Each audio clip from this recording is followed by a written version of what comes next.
আজ আমার গৌড় করি মান করেছে, মান কার উপর মান করেছে?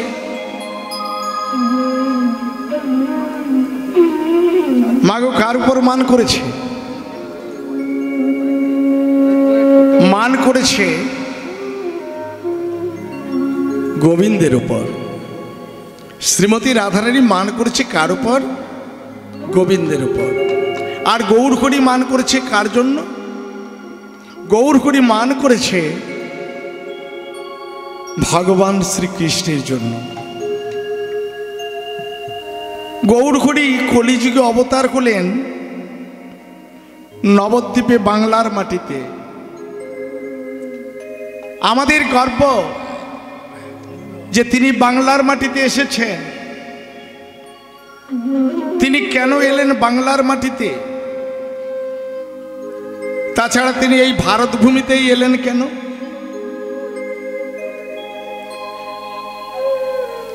তিনি দেখলেন কলিহত জীব এক সম্প্রদায়ের দ্বারায় জাতি ভেদাভেদ, যা নাকি আপনি মায়েরা খুব মনে রাখবেন। আপনারা হয়তো অনেকেই ব্রাহ্মণ বাড়ির আছেন, তাই না?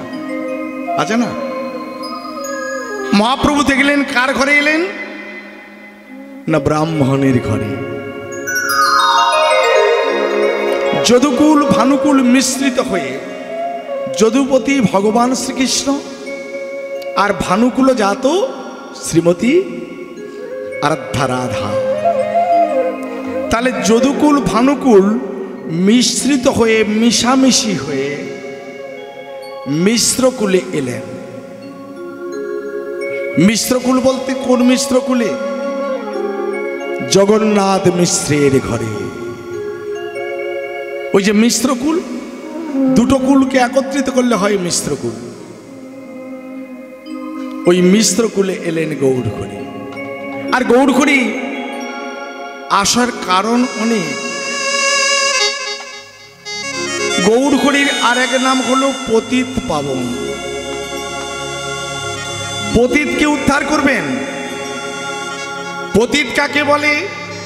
যে জমিতে কোনোদিন ফসল হয় না সেই জমিকে পতিত জমি বলে।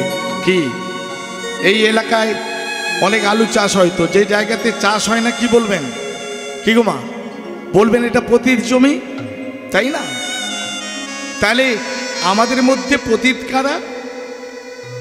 যে বদনে কোনোদিন হরিনাম করতে পারে না, যে বদনে কোনোদিন হরিবোল বলতে পারে না, যে বদন থেকে কোনোদিন ওম উচ্চারণ করতে পারে না। মহাপ্রভু দেখলেন ব্রাহ্মণ সমাজ, তারা তো ছোট জাতি, যারা তাদেরকে সম্মান দেয় না, তাদেরকে জাতিভেদ করে রাখে। তাহলে আমি যদি যাই, সর্বধর্ম সর্বজাতিকে আমি এক করে তুলব। ওমা, আপনারা হয়তো জানবেন না, আমরাও জানি না, গুরু মুখে শুনেছি। তবে আজ থেকে 35-40 বছর আগেও দেখেছি, আমার জ্ঞানে আমি দেখেছি, ব্রাহ্মণরা কোনোদিন আপনার বাড়িতে সেবা করবে না। কেন?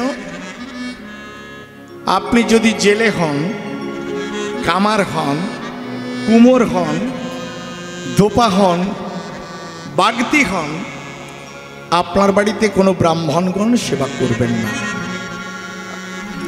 এমনকি আপনাদের দিয়ে ব্রাহ্মণ বাড়িতে কর্ম করাতো, মানে চাষবাস করতে হবে। কি বাবা, চাষবাস যখন করতে গেলে আপনি জনমজুর খাটতে গেলেন, আর আপনি যখন তার বাড়িতে গেলেন, যাওয়ার পরে আপনাকে খেতে দেওয়ার পরে কিন্তু স্নান করতে হতো।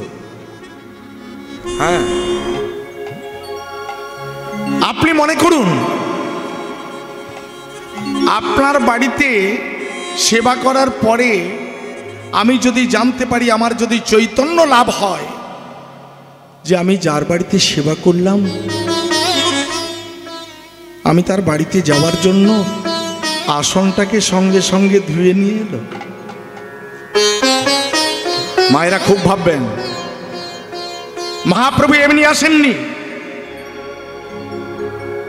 আমি তার বাড়িতে সেবা করলাম, থালাটা যখন তুলে নিয়ে গেল, পুকুরে নেবে স্নান করে তারপরে উঠে এলো। বিবেকের কাছে প্রশ্ন করুন, হে ভগবান, আমি কি এত ছোট? আমি কি এত ঘৃণ্য জাতি? আমি কি এত নিচ কুলে জন্ম নিয়েছি?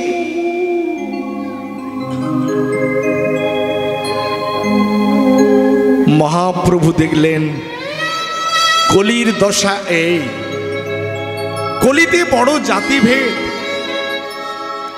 এই জাতিভেদ রাখা যাবে না। হাড়ি মুচি ডোম চণ্ডাল কেওড়া নাপি ধোপা, এমনকি বিধর্মী মুসলমানকেও তিনি কোল দিয়ে আলিঙ্গন দিয়েছিলেন। তারা বলতো, প্রভু প্রভু তুমি ছুঁয়ো না, তুমি আমাকে স্পর্শ করো না, প্রভু প্রভু তুমি আমাকে স্পর্শ করো না, স্পর্শ করো না।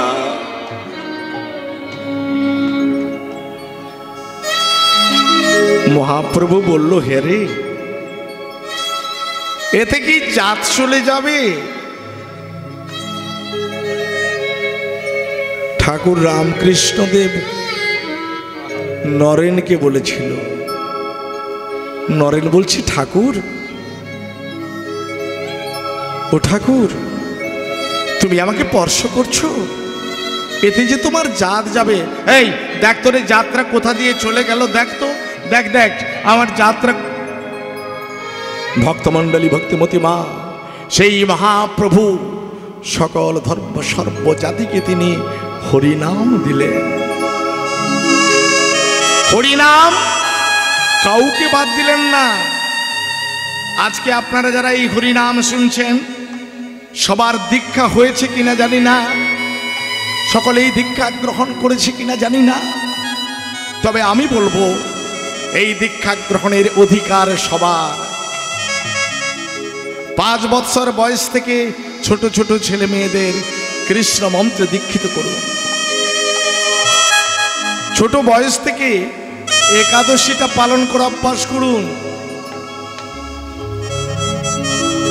আগামীকালকের একটা তিথি আছে, কি তিথি গো?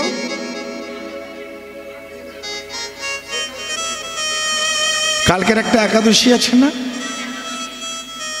ভৈম একাদশী, ভীম একাদশী। এই একাদশী আপনারা করবেন সবাই?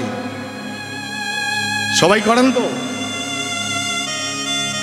আপনারা সবাই করেন তো? যারা করেন না আমি তাদের বলবো আপনারা অভ্যাস করুন, সময় আছে। এই সময় থেকে আপনারা অভ্যাস করুন। এমন সুবর্ণ সুযোগ আর আসবে না, কারণ আপনাকে আমাকে ভাবতে হবে যে কালকের দিনটা চলে গেলে আমি আর এই পৃথিবীতে থাকবো কিনা, আমি এই পৃথিবীতে আর আসতে পারবো কিনা। একাদশী পালন করলে শুধু ভগবত প্রাপ্তি নয়, বিজ্ঞান বলছে যে দেহকে তুমি ধারণ করে আছো, এই দেহটা তোমার সুস্থ হবে। কেন? যদি আমি আপনাদের একটু সহজ কথাই বলি।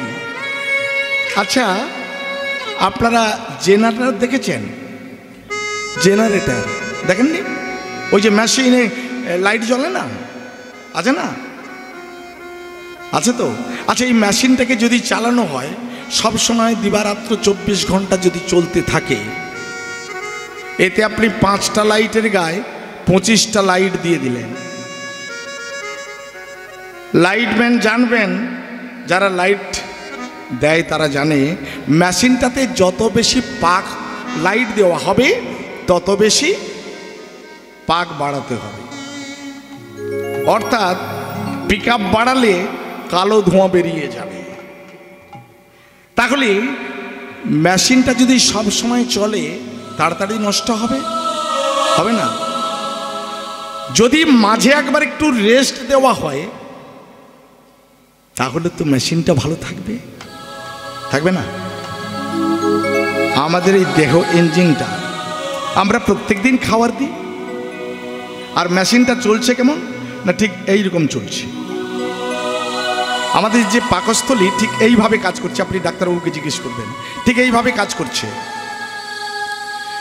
যেদিন একটু ভারী পথ্য ভারী খাওয়ার কোনো দিয়ে দিবেন সেদিন মেশিনটা চলবে কেমন, খুব লক্ষ্য রাখবেন মায়েরা, এই দিকটা হাতের দিকটা লক্ষ্য রাখবেন। মেশিনটা চলবে কেমন দেখুন, যখন কম খাবার ছিল তখন মেশিনটা এইভাবে চলছিল, আর যখন আপনি ভারী পথ্যটা দিয়ে দিলেন, ভারী খাবারটা পেটে দিয়ে দিলেন, তখন কিন্তু মেশিনটা এরকম চলবে। মানে কত ঘন ঘন চলছে। ইঞ্জিন তাড়াতাড়ি ক্ষয় হবে না, তাড়াতাড়ি নষ্ট হবে না। যত বেশি জোরে চলবে, যত বেশি জোরে চলবে কম্পন দেবে, তাহলে শরীরটা খারাপ হবে। এই দেহ ইঞ্জিনটাকে বাঁচানোর জন্য মাসে 2 বার একাদশীর ব্যবস্থা করা হয়েছে। তোমার শরীর রেস্ট থাকবে এবং তুমি ভগবত প্রাপ্তি হবে। অনেকে বলবে বাবা ভগবানকে তুমি দেখেছো? দেখেন না? ভগবানকে দেখেননি? ভগবানকে আপনারা কেউ দেখেন না? দেখেছেন? দেখেন না? যদি আজকে আপনারা আমার কথা শোনেন, আমি চন্দন দাস অধিকারী বলছি, আমি আপনাদের ভগবান দেখাবো, দেখবেন। কারা কারা দেখবেন একটু হাত তুলুন তো। ও বাবা, সবাই তো দেখবে, লাস্টে আর কেউ দেখবে না। ও আপনারা সবাই তো দেখবেন, অনেকেই বলছে দেখবো। আচ্ছা, তবে আমার একটা কথা আমি দেখাবো, সত্য আছে। এই সত্যটা কি? 24 ঘন্টা জলে ডুবে থাকতে হবে।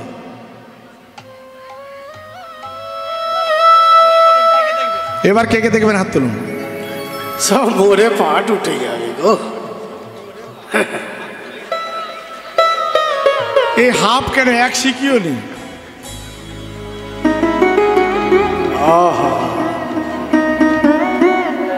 এই যে মা আসতে, আমি জলে ডুবতে বলেছি, কিন্তু কোন জলে ডুবতে হবে সেটা তো বলিনি। আমি তো খালের জল বলিনি, নালার জল বলিনি, ডোবার জল বলিনি, নদীর জলে ডুবতে বলিনি। আমি বলেছি জলে ডুবতে হবে। কোন জল গো?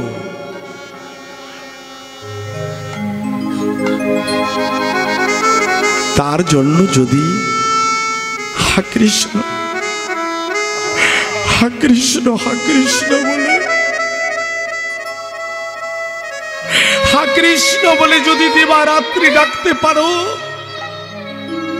জানতে অজান্তে তার কৃপা হয়ে যাবে। যেমন নিঃশ্বাসকে দেখা যায় না, ভগবানের কৃপাকেও দেখা যায় না। এই যে অনুভবের বস্তু, এই যে অনুভবের কথা, একে অনুভব করতে হয়।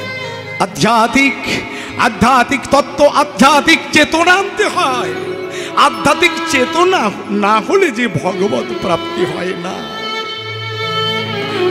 ভক্তমণ্ডলী, ভক্তিমতী মা, সেই মহাপ্রভু কলিযুগে অবতার হয়ে আজ মান করে আছে। কার জন্য মান করে আছে? খুঁজছে ভগবান শ্রীকৃষ্ণকে। ভগবান শ্রীকৃষ্ণ কোথায়? বাহিরে রাধা, অন্তরে কৃষ্ণ। বাহিরের রাধা ভাবে বিভাবিত হয়ে তিনি কৃষ্ণকে খুঁজছে। তাকে পাবো কি করে? তাকে খুঁজবো কোথায়? মঠে মন্দিরে, গুহাতে, পার্বতে, বৃন্দাবনে, নবদ্বীপে না, তাকে কোথাও নয়, তাকে খুঁজতে হবে। তিনি প্রতিটি জীবের মধ্যে আছে।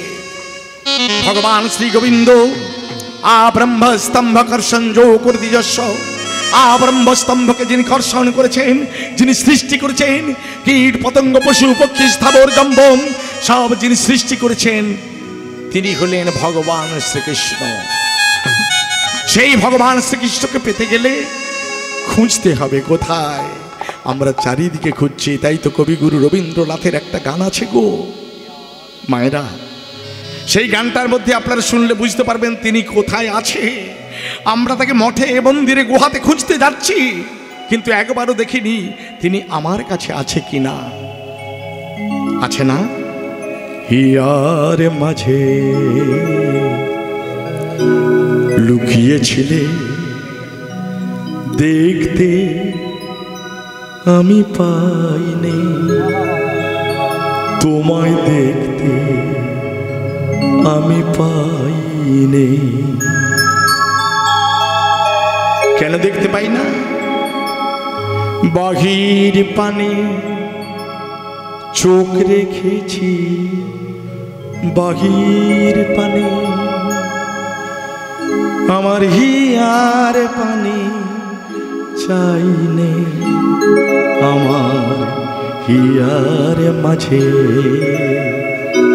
লুকিয়েছিলে দেখতে আমি পাইনি, তোমায় দেখতে আমি পাইনি। তাকে পাবো কি করে গো? আমি যে হিয়ার পানে একবারও তাকাই, আমি যে শুধু বাহির পানে নয়নটাকে রেখেছি, একবারও দেখিনি যে তুমি আমার মাঝে তুমি আছো। তুমি আছো তাই হাত নড়ে, তুমি আছো তাই কথা বলি, তুমি আছো তাই দেখতে পাই, তুমি আছো তাই কানে শুনতে পাই। তুমি নাই, তুমি নাই, তুমি নাই, আর কিছু নাই। তুমি আছো বলে বিশ্ব ব্রহ্মাণ্ড দেখি, তুমি আছো বলে বিশ্ব জগৎ দেখি। তুমি যেদিন চলে যাবে এই দেহ থেকে, সেদিন আমি থাকবো কোথায়? আমার আমি চলে গেলে এই দেহটা যে হবে মোড়া। আমার আমি চলে গেলে, আমি সত্তা যেদিন চলে যাবে, প্রত্যেকে বিচার করবেন আমার আমি কোনটা, আমার আমি কে, আমার আমি কোথায় থাকে। আমিকে কি দেখা যায়? আমিকে কেউ দেখতে পায় না। প্রত্যেকেই বলে এই হাত আমার, এই পা আমার, এই দেহটা আমার, এই মুন্ডুটা আমার, এই বদনটা আমার, হৃৎপিণ্ডটাও আমার। কিন্তু আমার আমি কে? হরি বল, হরি বল। আমার আমি কে? আমি তো চতুরের চূড়ামণি গোবিন্দ, আমি তো ঈশ্বর পরম কৃষ্ণ, সচ্চিদানন্দ বিগ্রহ, অনাদির আদি গোবিন্দ, সর্বকারণের কারণ, যিনি প্রত্যেক হৃদয়ে যিনি অবস্থান করছে, সেই ভগবান এই কলিহত জীবকে ধন্য করবার জন্য এই কলিযুগে অবতার হয়ে এসেছে শ্রীরাম নবদ্বীপে। তাই তো আজ মান করে আছে গৌর হরির বাহির অঙ্গ।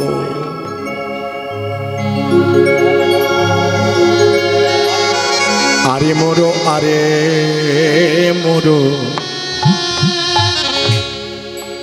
গৌরাঙ্গ চা,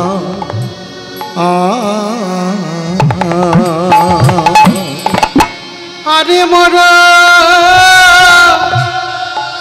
আরে মোরা আমার গৌরাঙ্গ চা,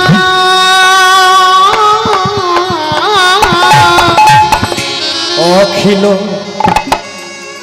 জীবের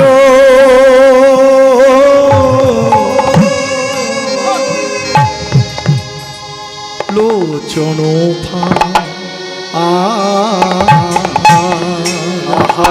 অখিল ওই নয়া অখিল অখিল জীবের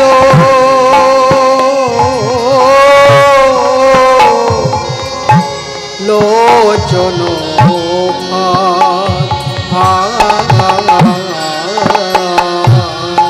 ফাঁদ পেতেছে গো, ফাঁদ পেতেছে গো, আজি ফাঁদ পেতেছে গো, আজি ফাঁদ পেতেছে গো, নয়ন জলে গোরারায়, আজি ফাঁদ পেতেছে গো, বলি নয়ন জলে গোরারা ফাঁদ পেতেছে গো। কিসের ফাঁদ পেতেছে ওমা, কিসের ফাঁদ পেতেছে? নয়ন জলের ফাঁদ পেতেছে। মায়েরা বলতে পারবে, বাড়িতে একটু রাগ করবেন, অভিমান করবেন, স্বামীর কাছে একটু কেঁদে ফেলবেন, সঙ্গে সঙ্গে গিয়ে বলে, ওর হারার মা তুমি কাঁদছো কেন গো, বলবে না? এটা মেয়েরা বললেই বের করতে পারে, কি মায়েরা পারে না? একটা পুরুষ মানুষকে আপনি 10 বার বলুন, ওর চোখ দিয়ে 2 ফোঁটাও জল বেরোবে না। হ্যাঁ, ও রেগে তেতে চলে যাবে, 1 ফোঁটা চোখে জল বেরোবে না। কিন্তু মায়েদের একটু ঝাঁকার দেয়, ও সঙ্গে সঙ্গে নাকের জলে চোখের জলে আমাকে এরকম করে বগলো। চোখ দিয়ে জল আর ধরবে না, আপনি একটা হাঁড়ি নিয়ে পেতে দিন, ভর্তি হয়ে যাবে, ঠিক না? এর কারণ কি? এর কারণ আছে। কেন মায়েদের চোখে এত জল আসে? আজ গৌরকড়ি ফাঁদ পেতেছে কিসের? নয়ন জলে। কাকে ধরবে বলে? নয়ন খঞ্জন, যার বাঁকা নয়ন। কে? বাঁকা নয়ন ভগবান কৃষ্ণ, তাকে ধরবে বলে ফাঁদ পেতেছে। আর মায়েরাও সংসারে তাই করে, স্বামী করতে হলে একমাত্র নয়ন জল ছাড়া বশ করা যাবে না। ও অনেক রেগে গেছে, আমাদের ফেলার বাবা প্রচুর রেগে গেছে তো, তাই না? আমাদের ফেলার বাবা আজ প্রচুর রেগে গেছে। আমি যদি 2 ফোঁটা চোখের জল ফেলি, ফেলার বাপ ঠান্ডা হয়ে যাবে, হবে না? কথাগুলো খুব মাইনরিটি ভাববেন। হ্যাঁ, মায়েদের চোখে এত জল কোথায় ছিল? বিধাতা যখন নারী পুরুষ সৃষ্টি করেছিলেন, বিধাতা ওই নারী পুরুষ যখন সৃষ্টি করে, একটা পুরুষকে সৃষ্টি করতে মাত্র 24 ঘন্টা সময় লেগেছিল। কত সময়? মাত্র 24 ঘন্টা। কিন্তু একটা নারীকে সৃষ্টি দিনের পর দিন করছে, সেই নারী মূর্তি ধসে পড়ে যাচ্ছে। বিধাতা গঠন করতে পারছেন না, তখন বিধাতা কি করলেন? 7টা সমুদ্রের জল এনে একটা নারী মূর্তি সৃষ্টি করলেন। এই জন্য মায়েদের চোখে এত জল, ওই যে 7টা সমুদ্রের জল দিয়ে তৈরি করেছে। এর অনেকগুলো ব্যাখ্যা আছে। 7টা সমুদ্রের জল, কোন 7টা সমুদ্রের জল জানেন? আমরা সকলে পড়েছি, একে চন্দ্র, 2 পক্ষ, 3 নেত্র, 4 বেদ, 5 পঞ্চবান, 6 ঋতু, 7 সমুদ্র। কোন 7টা সমুদ্রের জল? লবণ, দধি, দুগ্ধ, সুধা, সর্পি, লবণ, ইক্ষু, জলন্তকা। এই 7টা সমুদ্রের জল এনে একটা নারী মূর্তি গঠন করা হয়েছিল। যার জন্য মায়েদের বিবাহের সময় কপাক ঘুরতে হয় গো?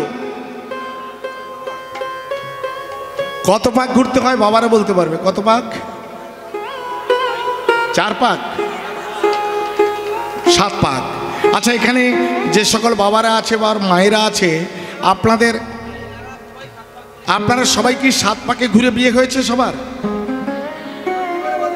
এটা কিন্তু সত্যি কথা বলতে হবে, 7 পাকে ঘুরে কজনের বিয়ে হয়েছে, কজনের হয়নি?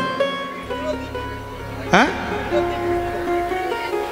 ও ছেলেরা বলছে কুমড়োর দিব্যি খেয়ে বল। কপাক 7 পাক, কিন্তু এখন তো 7 পাকে হয়নি, বেশিরভাগই বিয়ে 7 7 49 পাক হয়ে যায়। কেন আসতে 7 7 49-এর পার হয়ে যায় কেন? এই সরস্বতী পুজো দিন হলো আমার বাড়ি নন্দকুমার থানাতে জমা পড়েছে কজোড়া গেছে। সরস্বতী পুজো দিন থানাতে রিপোর্ট দিতে হয়েছে কজোড়া গেছে, 37 জোড়া গেছে থানাতে রিপোর্ট, 37 জোড়া নন্দকুমার থানাতে খবর। আচ্ছা, এদের কপাক ঘোরা হয়েছে,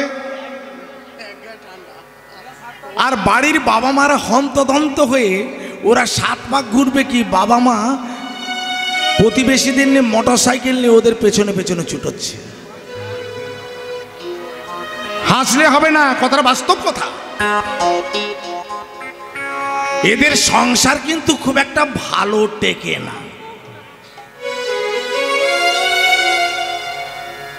ভালো টেকে না কেন বলুন তো? টিকবে কি করে? 7 পাক ঘোরার গায়ে 700 বার পাক খেয়েছে বাবা মা। হ্যাঁ, যে বাবা মা কষ্ট করে জন্ম দিল তাদের অন্তরে ব্যথা দিয়ে শান্তি আসে না।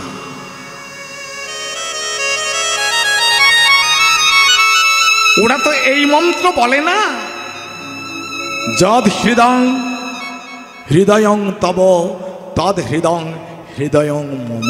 ওরা বলে হ্যাঁ, যে আজ হতে চন্দ্র সূর্য সাক্ষী রেখে বললাম, যদ হৃদয়ং তব তদ হৃদয়ং মম। আমার হৃদয় তোমাকে দিলাম, তোমার হৃদয় আমাকে দিলে। তাহলে পরস্পর দিয়ে দেওয়া হলো। সাক্ষী কে থাকলো? চন্দ্র সূর্য সাক্ষী রেখে, অগ্নি সাক্ষী রেখে বিবাহ হলো। ওই মেয়েরা কোনোদিন ঘরে ঝগড়াঝাঁটি হলে বলবে না, হ্যাঁ গো তুমি 7 পাকে ঘুরে আমাকে চন্দ্র সূর্য সাক্ষী রেখে বিয়ে করেছিলে। বলতে পারবে? হ্যাঁ, ওরা বলতে পারবে? ওরা বলতে পারবে না। ওরা অতি জোর বলতে পারে একটা খেজুর গাছ সাক্ষী ছিল। হ্যাঁ, খেজুর গাছের তলায় 1 প্যাকেট সিঁদুর নিয়ে গিয়ে ঘষে দিল। কি হবে? খেজুর গাছের কাঁটা আছে, সারা জীবনটা কাঁটাতে বিঁধবে। বিঁধবে না? এগুলো জানতে হবে। গৌর ভজন করতে গেলে, কৃষ্ণ ভজন করতে গেলে, ভক্তির পথে না গেলে তার জীবনে কোনোদিন শান্তি ফেরে না। আরে মোরে গৌরাঙ্গ চাঁদ, অখিল জীবেরও লোচন ফাঁদ। একমাত্র নয়ন জলের দ্বারায় তাকে সন্তুষ্ট করা যায়। ভক্তমণ্ডলী, ভক্তিমতী মা, সারা জনম সারা বছর আপনারা কীর্তন শুনবেন, যদি ভগবানের চরণে 2 ফোঁটা চোখের জল না ফেলতে পারেন, ভগবান সন্তুষ্ট হবেন না। কেন? ভগবান সব সহ্য করতে পারে, 2টি জিনিস সহ্য করতে পারে না। কি? একটা হলো অহংকার। যদি কোনো ব্যক্তি অহংকার করে, আমি অনেক ধনী, অনেক জমিদার, আমি কোটিপতি, দর্পহারি মধুসূদন তার দর্প চূর্ণ বিচূর্ণ করে দেয়। দেখেন না কতজনে টাকা পয়সার দায়ে জেল খাটছে, কতজনে টাকা পয়সার দায় জেলে বসে আছে। আবার দেখুন কতজনে অহংকারে রাজ্য ছাড়া হতে হয়েছিল। রাজা হরিশ্চন্দ্র রাজ্য দান করে, দান পুণ্য করি এ কথাটা বলেছিল বলে মহামণি বিশ্বামিত্র গিয়ে পরীক্ষা নিয়েছিল। সেই দান পুণ্য দিয়ে রাজ্য ছেড়ে শ্মশান রক্ষী হতে হয়েছিল। বলি রাজা, আপনারা তো জানেন ভগবান কয়টি অবতার হয়েছিল? ভগবানের শ্রেষ্ঠ অবতার কয়টি? কটা বাবা? ভগবানের কয়টি অবতার? 10 অবতার। তার মধ্যে একটি অবতার বামন অবতার, বেটে বামন। সেই বামন অবতারে বলি রাজাকে পরীক্ষা করেছিল। সেই বলি রাজাকে 3 পাদ ভূমি চেয়েছিল। বলি রাজা বলেছিল তথাস্তু। বলি রাজা বুঝতে পারেনি যে 3 পাদ ভূমি চেয়েছে, এটা তো এত বড় কিছু নয়, আমি দেব। সঙ্গে সঙ্গে বামন রূপী ভগবান তিনি পৃথিবী প্রমাণ করলেন। দেখো, যদি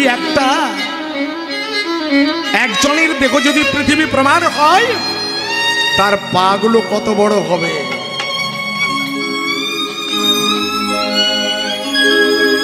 এক পাদ স্বর্গে, এক পাতে পৃথিবী ঘিরে নিয়েছে, আর একটি পা রাখবে কোথায়?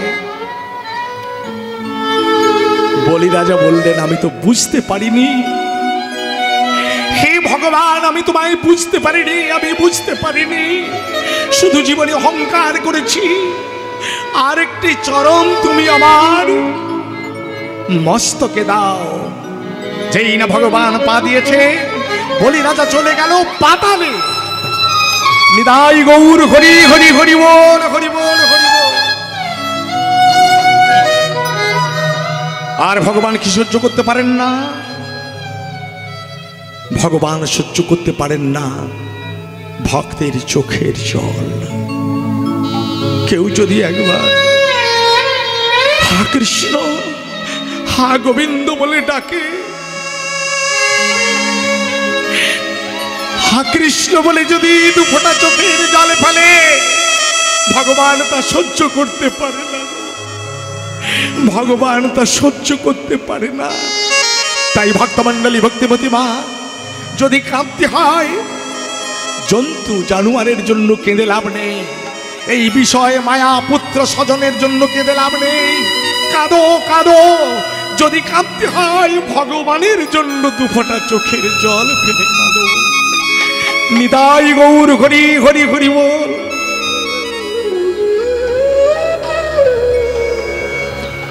আজ আমার গৌর হরি, আজ আমার গৌর হরি। দেখুন আজ আমার গৌর হরি কি করছে? প্রেম জলে ডুবু ডুবু,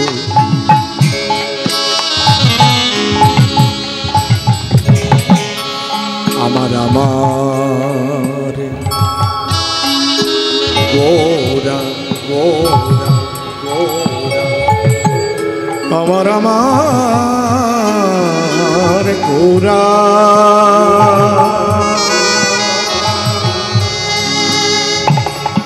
আমার আমার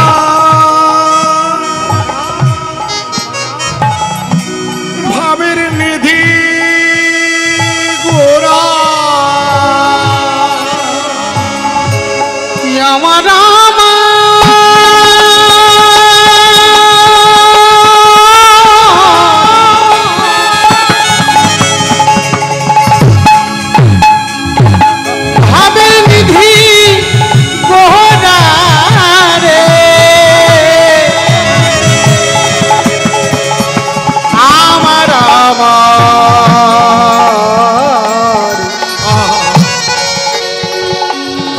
নিধি গোরা গোরা।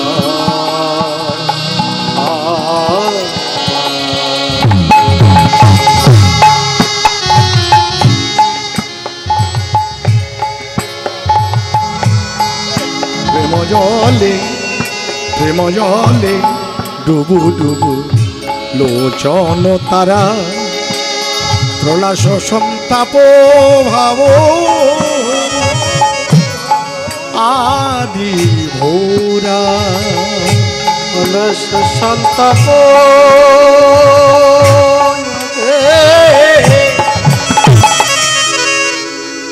ভাব বোঝা তো যায় না,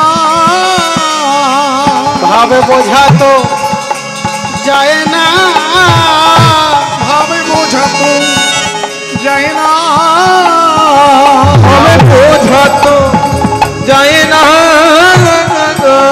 ভাবে নিধি গৌর গৌরী, ভাব বোঝা তো যায় না। সন্তাপ ভাব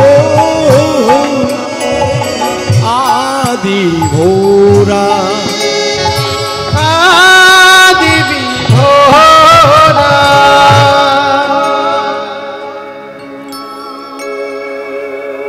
ভাবনিধি গৌর করি এই কথা কাকে বলবে? পার্শ্বদগণ আছে। কে আছে?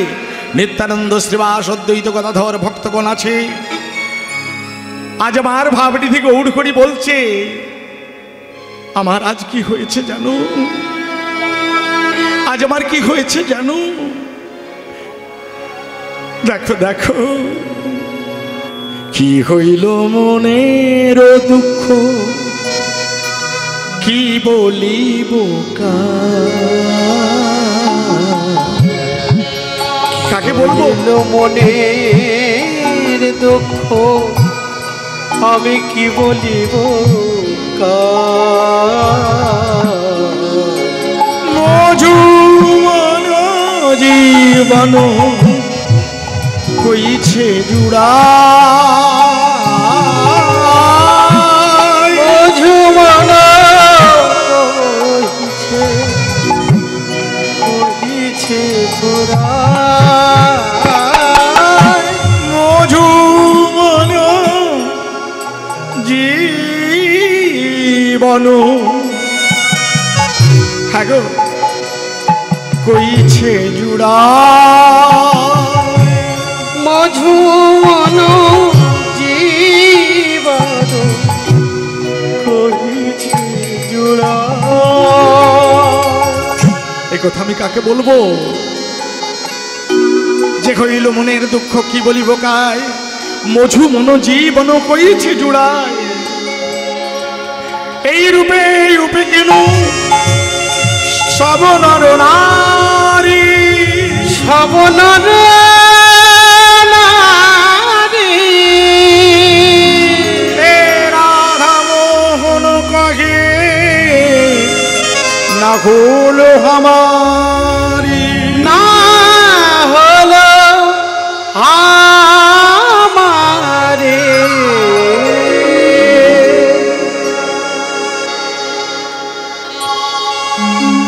আজ সবে আমরা গৌরলীলার মধ্যে ছিলাম। শ্রীমতী রাধারানী মান কেন করেছিল এটি আস্বাদন করতে আমরা যাব শ্রীধাম বৃন্দাবনে। সবাই যাবেন তো নাকি? নিতাই গৌর হরি বল। আমি যে পদটা বলতে বলতে যাব, আপনারা যারা কোনোদিন বৃন্দাবনে যাননি, প্রত্যেক দিন তুলসী তলায় গেলে এই মন্ত্রটা আপনারা জপ করবেন, দেখবেন সাক্ষাৎ বৃন্দা দেবীর কৃপা হবে, আর কৃপা হলে রাধারানীর কৃপা হবে। সবাই মিলে একবার বৃন্দাবনে যাওয়ার পথে এই পত্র বলতে হয়। এই পত্র যিনি লিখেছিলেন তিনি কে? তিনি হলেন ঊর্ধ্ব মহারাজ। ঊর্ধ্বের নিজের হাতের লেখা এই পত্রে তিনি লিখেছিলেন। সবাই একটু করতালি দিয়ে আমার সঙ্গে বলবেন, বন্দে নন্দন ব্রজ স্ত্রীণাং পাদরেণু অভিক্ষ্ণশং যশত হরি কথোত গীতম প্রণতি ভুবন প্রয়াস। করতালি, 1 2 3। দেবনন্দন আদরে যশত হরি কথোত প্রণতি ভুবন। বন্দে নন্দন ব্রজ স্ত্রীণাং পাদরে অভিক্ষ্ণশং যশত হরি কথোত গীতম প্রণতি ভুবন প্রয়াস। হে নন্দন ব্রজস্ত্রীণা আদরে যশত হরি কথোত প্রণতি ভুবন বৃন্দাবন চলে গোপীনা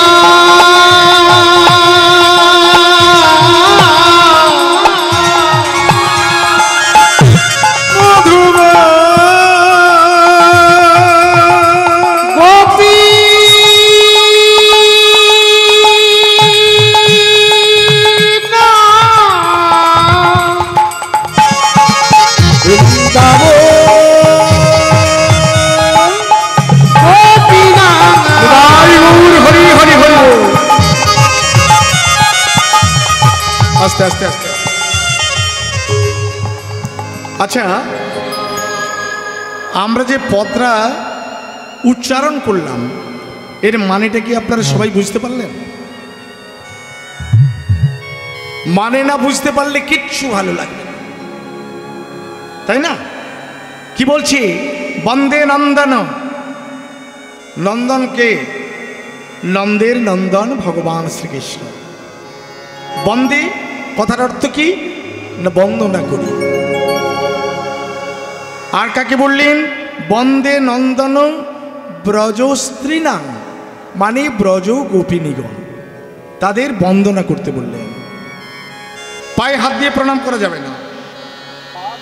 আপনারা বৃন্দাবনে যাবেন, কোনো ব্রজগোপীর পায়ে হাত দিয়ে প্রণাম করা যাবে না। এমনকি রাধারানীর পায়েও হাত দিয়ে প্রণাম করা যাবে না। ব্রজ স্ত্রীনাং। আর কি বললেন? পাদরেণু অভীষ্ট নাশন, তাদের পায়ের রেণু আমি অভীষ্ট করি, আমি আশা করি।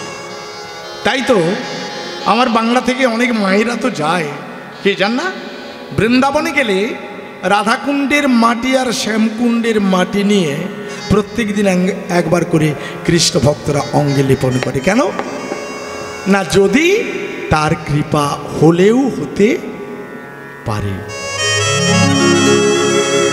কেন না? ওই রাধাকুণ্ডের জলে গোপিনীরা স্নান করত, তাদের পায়ের ধুলি আছে। এই জন্য ভক্তরা ওই পায়ের ধুলি নিয়ে আসত। পাদরেণু অভীষ্ট নাশন। আর কি বললেন? যশত হরি, যেখানে হরি এবং তার কথত গীতম, কথা এবং গীত। আপনারা তো কীর্তন শুনছেন, কীর্তন কয় প্রকার বলুন তো, বলতে পারবেন? এখানে আমার অনেক কীর্তনীয় দাদারাও আছে, অনেক কীর্তনীয় মায়েরাও আছে। কীর্তন হলো দুই প্রকার, ভালো করে মনে রাখুন। কীর্তন হলো দুই প্রকার, একটা হলো সুখ কীর্তন আর একটা হলো নারদীয় কীর্তন। সুখ কীর্তনটা কি না? যেটা সুখ কীর্তন এটা কেবলমাত্র যারা পাঠকগণ পাঠের দ্বারাই ব্যাখ্যা করে। সুখদেব গোস্বামী রাজা পরীক্ষিতকে পাঠ করে, শ্রীমদ্ ভাগবত পাঠ করে তিনি হরিকথা শুনিয়েছিলেন। এ এক প্রকার কীর্তন। এখন দেখবেন অনেকে কীর্তন করে বলে শুধু তত্ত্ব গাইছে, বলে না, তত্ত্বের শিল্পী অনেকে আসে না, এটা হলো হ্যাঁ তত্ত্ব বিশারদ, মানে তত্ত্বের একবারে গর্ত খুলে ফেলে। কথাটা ভালো করে বুঝবেন। বৈষ্ণব পদাবলী দ্বারা যে ব্যাখ্যা তাকেই বলে কীর্তন। অর্থাৎ বৈষ্ণব পদাবলীর দ্বারা যে কীর্তন, সেই কীর্তনটা নারদ করেছিলেন বিনা যন্ত্রের দ্বারাই, সেটা হলো নারদীয় কীর্তন। আমরা যেটা করছি এটা নারদীয় কীর্তন। আমার দেশে অনেকে এখনো আছে, অনেকে শুভ কীর্তন গায়, বুঝতে পেরেছেন? তাহলে এই যে পদাবলীর দ্বারাই আস্বাদন করা, পাদরেণু অভীষ্ট নাশন, যশত করি কথতে গীতং প্রণতি ভুবনে প্রয়াস, আমি তাকে প্রণতি মানে প্রণাম করি। এইবার আমরা কথাটা বুঝতে পারলেন? এইবার আপনারা সবাই একটু করতালি দিয়ে বলুন, বন্দে নন্দন ব্রজ স্ত্রীনাং পাদরে অভীষ্ট নাশন যশত হরি কথত গীতং প্রণতি ভুবন প্রয়াস। নন্দন ব্রজ স্ত্রীনাং পাদরেণু অভীষ্ট নাশন যশত হরি কথত গীতং মধুবন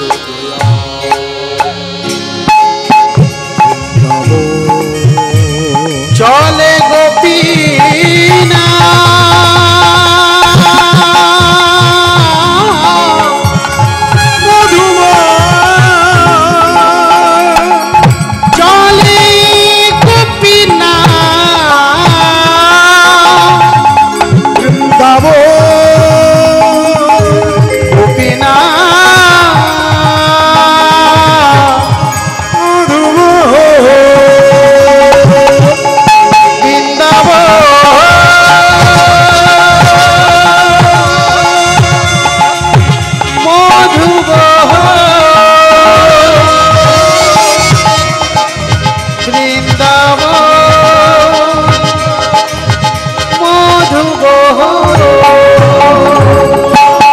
বৃন্দাবনে গিয়ে কি দেখবেন? হারো নয়ন ভরি গোপী বল্লভ রাধা মদন মোহ